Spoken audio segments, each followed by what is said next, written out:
Before we start today's show, we want to invite you to stick around at the end of the episode to enjoy a preview of a new podcast that premieres on July 14th. As the industry's exclusive cannabis podcast network, MJBulls is proud to present Women Leading in Cannabis. Join host Kira Reed each week for inspirational discussions with women who are leading the cannabis industry.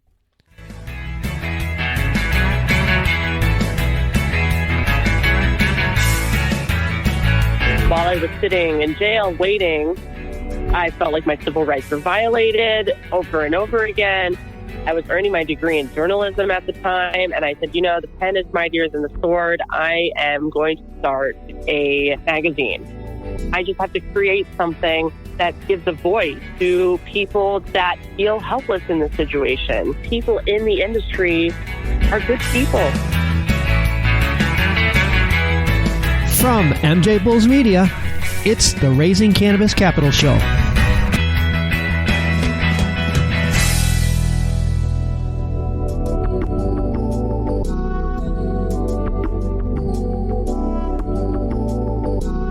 Today in Raising Cannabis Capital, we are joined by Christina de Giovanni from the Emerald Media Group. Christina, welcome to the show.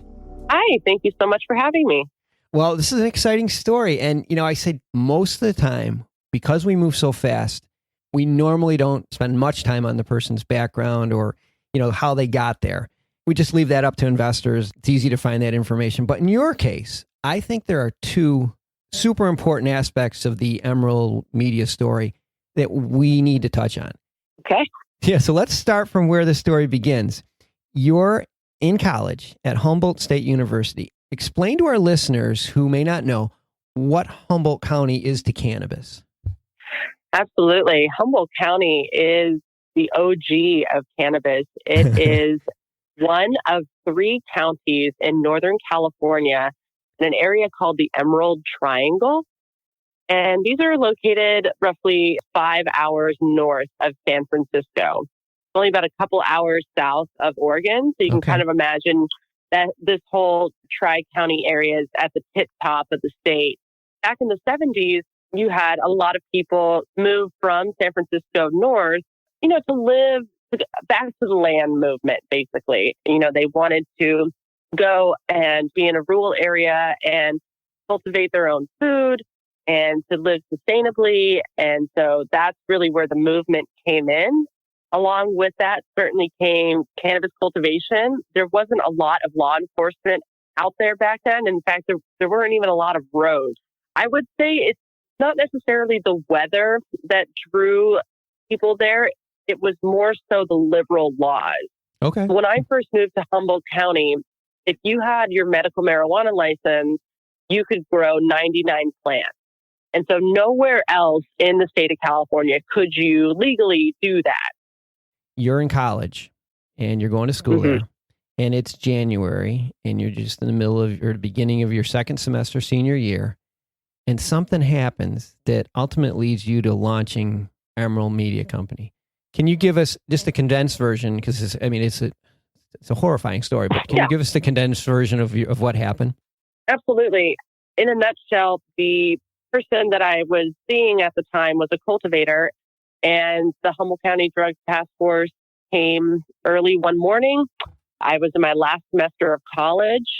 I get a cop knock at my door very early in the morning, and I open the door, and there's the entire Humboldt County Drug Task Force standing on my front lawn, guns drawn, bulletproof vests on, and they'd say, "Are you cultivating cannabis?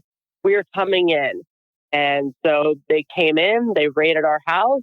I was apprehended on a few charges. I went to jail for a couple hours. I was fortunate enough to have my father bail me out. While I was sitting in jail waiting, I felt like my civil rights were violated over and over again. I was earning my degree in journalism at the time, and I said, you know, the pen is mightier than the sword. I am going to start a magazine. I just have to create something that gives a voice to people that feel helpless in this situation. People in the industry are good people. We're not criminals. We actually do give back to our community. You know, we care about the environment and being sustainable. And so it's really important for me to paint a positive picture of the industry. I noticed with your magazine, when you say, well, it's a cannabis magazine, immediately people go right to the stoner. But your magazine is different. I think it's probably draws a lot from your roots as starting off as a lifestyle brand, but it even seems more like, I don't know, more like it's targeted for people that aren't in the industry, and it seems like it's a little bit leans more towards a woman reader than a man reader. Is that sort of the demographic? Yeah, absolutely. We are primarily a female-oriented cannabis media group. We can attribute a lot of our success to the fact that we don't expect our readers to automatically know what hash is or what a dab is. Different verticals in the industry, 12% of our readers are senior citizens. Really? And I attribute that to the fact that they're coming to us for education. They're coming to us to learn more about what cannabis has and what CBD can offer them. And a lot of our content is easy to digest and easy to navigate. You don't have to feel intimidated when you open up a magazine or when you go to our website, because we are there to hold your hand. I was going to say, there's a lot more people in that bucket than in the I know everything about cannabis bucket. I mean, most people are in that bucket. I mean, I think that's, you're doing a really important service by doing that. As far as distribution goes, I'm assuming you have subscriptions. Are there any place else that people can get your magazine? I've been very strategic with my distribution over the last few years because I want people from all walks of life to learn about cannabis and to embrace it and to not see us as stoners or criminals or potheads, because that's not what the industry is now. The industry is full of men and women of all ages and all backgrounds. There is no standard cannabis user anymore. It's everyone from senior citizens to millennials. And you take that message out to advertisers, which is going to be my next question. It's pretty much everybody can benefit from advertising with a publication like you. But what are some of the advertisers, or what type of advertisers are most likely to advertise with you right now? Historically speaking, we've had a lot of companies advertise with us that are directly involved in cultivation. We have seed companies advertise with us. We have soil companies advertise with us, nutrient companies, grow shops advertise with us, because we are the official magazine of the Emerald Triangle. So that is the cannabis cultivation of the world. I heard somewhere in an underground study that 70% of the United States cannabis comes from these three counties. And so the majority of our advertisers are industry related, typically have to do with cultivation. As hemp and CBD start to get online and regulations start to come into place, we see ourselves working with a lot of brands. We love working with everyone, but that we feel like those companies benefit our readers the most because they're able to see what their choices are on the market. You're just scratching the surface, because when mainstream media starts to realize, or mainstream companies start to realize how vast our demographic is, and they don't have any place to advertise, they're going to have to go through groups like yours, and especially groups like yours that touch such a broad group. I mean, I think the sky's the limit with something like this. What's next? Well, so right now I've relocated the company out to Brooklyn. So that's where we set up shop. We've got a little studio out in Williamsburg, and we're going through our first round of fundraising right now. Okay. So we closed on a little bit. We were able to hire staff, which is very exciting. And right now we are generating content for additional verticals. We're starting our video series. We've got daily content going up on the website. We do a newsletter that comes out 3 times a week. That's so exciting. Super exciting. So as far as the capital raise go, I know a lot of our listeners are curious. And what type of opportunities are there for investors or for people interested in participating in your growth? We've been going through fundraising for the last 7 months, and we'll probably close at the end of this year with our first round. And so we've been working with investors that are in the tech and security side of the industry. And we're also working with investors that are specialists in product development. Wow. Anyone that would have a vested interest in acquiring equity from a media company, they can see the long-term goal. Maybe they've got a brand and they're like, well, I'm going to need to advertise my brand.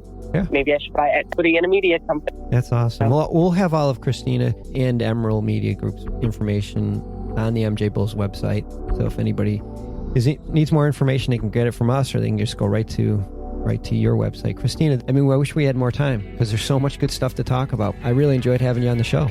Well, thank you so much. I enjoyed being here, and I enjoyed speaking with you, so thank you so much. Yeah, hopefully we can have you on again. This is good.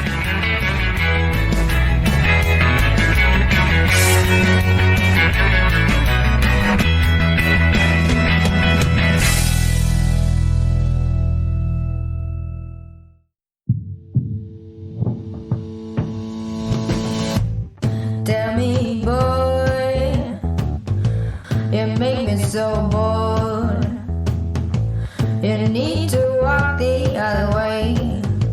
I tell you once more. Please get out of my way. I don't want you no more.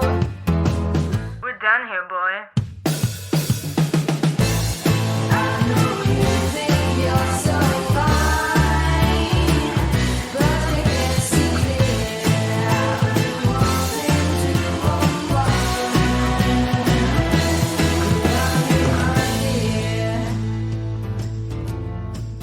Hi, my name is Kira Reed, and I'd like to invite you to be inspired by the women who are leading in the cannabis industry. Each week, we will discuss empowerment, leadership, and what it means to be a woman in charge in marijuana, hemp, and CBD. As the founder of the Women Empowered in Cannabis community, I have had the great pleasure to get to know many brilliant and talented women who are CEOs, executives, politicians, advocates, and community leaders that are focused on creating a cannabis economy that is just, fair, and equal. We'll learn how these women make decisions, how they navigate a predominantly male industry, and what they're doing to level the playing field for women. I hope you'll join us.